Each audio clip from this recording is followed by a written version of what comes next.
অনেক দিন থাকলাম এই বাড়িতে, এবার ওই বাড়ির থেকে এখন ওই বাড়িতে যাব। আমি কিন্তু একবারও বলিনি বাপের বাড়ি থেকে শ্বশুর বাড়ি যাব, কারণ এই কথাটা আমার একদমই ভালো লাগে না।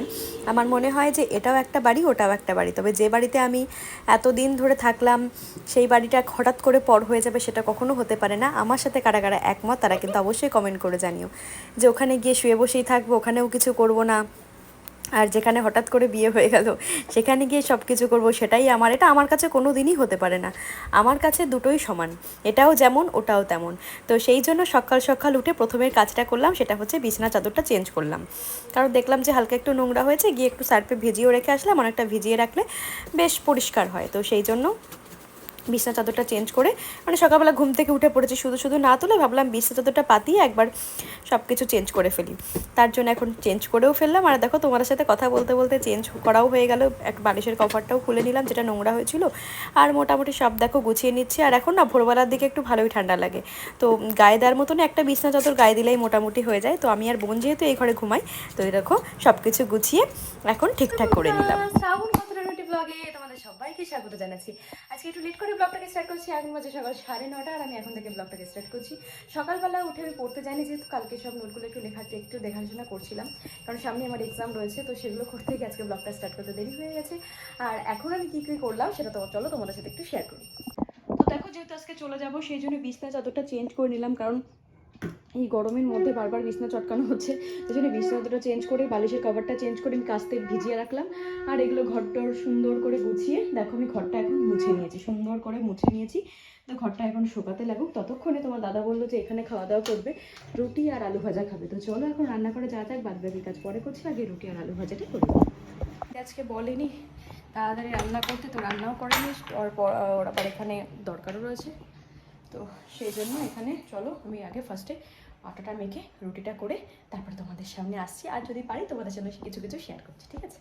তো দেখো ফার্স্টে চলে আসলাম ডিম ভাজতে। বোন যেহেতু ডিম ভাজা দিয়ে ভাত খাবে, ওর জন্য ডিম ভাজা দিয়ে ভাতটা করে তারপরে তোমার বাবার জন্য ঝট করে আলুটা কেটে নিয়েছি, আলুটা ভাজবো, এটা একটু পাবো।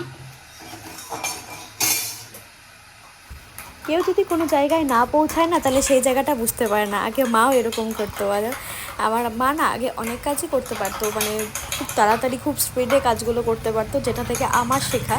কিন্তু মায়েরও আস্তে আস্তে বয়স হচ্ছে, তারপরে শরীরটাও অনেকটা খারাপ, প্রচুর মানে মোটামুটি বেশ এটা ওটা সেটা হয়েই থাকে, বয়স হলে যা হয় আর কি।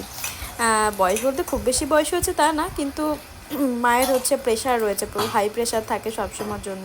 তো সেই জন্য এখন ভাবি যে মানে মানে একজনের থেকে শেখা এরকম বলে না, হয়তো আমার মায়ের কাছ থেকে সব শেখা, আমার রান্না বান্না থেকে শুরু করে তারপরে এভরিথিং। মানে আমি আজকে এখানে যেটুকু পারছি, যেটুকু যা করছি, সবটুকুই হচ্ছে মায়ের জন্য।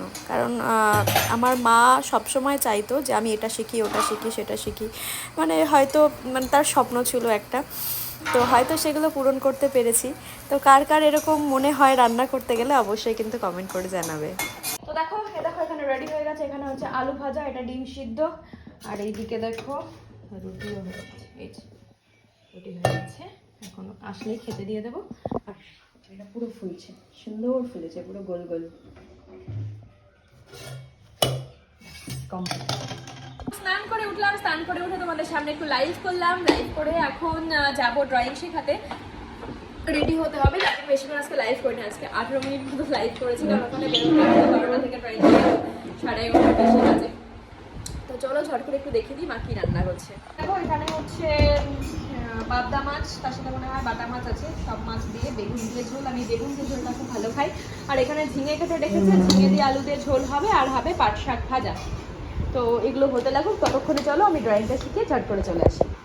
আমার ড্রয়িং শেখানো অনেক জায়গাতেই থাকে, যেহেতু হাঁসখালিতেও রয়েছে, তাই ভাবলাম যে একবার এখান থেকে মানে আর দেরি করবো না, ঝট করে এখান থেকে শিখিয়ে তারপরে এসে খাওয়া দাওয়া করে বিকালবেলার দিকে চা যাবে। চলো আজকে আমি ড্রয়িং শেখাতে বেরোনোর সময় তোমাদের সাথে শেয়ার করিনি, কারণ ওরও দেরি হয়ে যাচ্ছিলো, যা গরম পড়েছিল বাইরে, ঝট করে চলে এসেছি ড্রয়িং শেখাতে।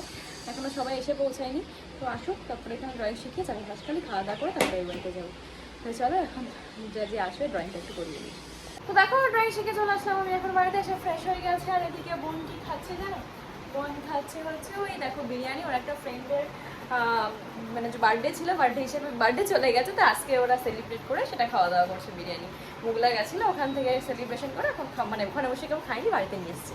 আর আমি কেমন আসলাম, আমারও খিদে পেয়ে গেছে, আমি এখন খাওয়া দাওয়া করবো, খাওয়া দাওয়া করে একটু রেস্ট করবো, তারপরে বিকালে আমার বেরোনো আছে। তো চলো এখন খাওয়া দাওয়া করে নিই, তারপরে কী করি না করি তোমাদের সাথে শেয়ার করছি।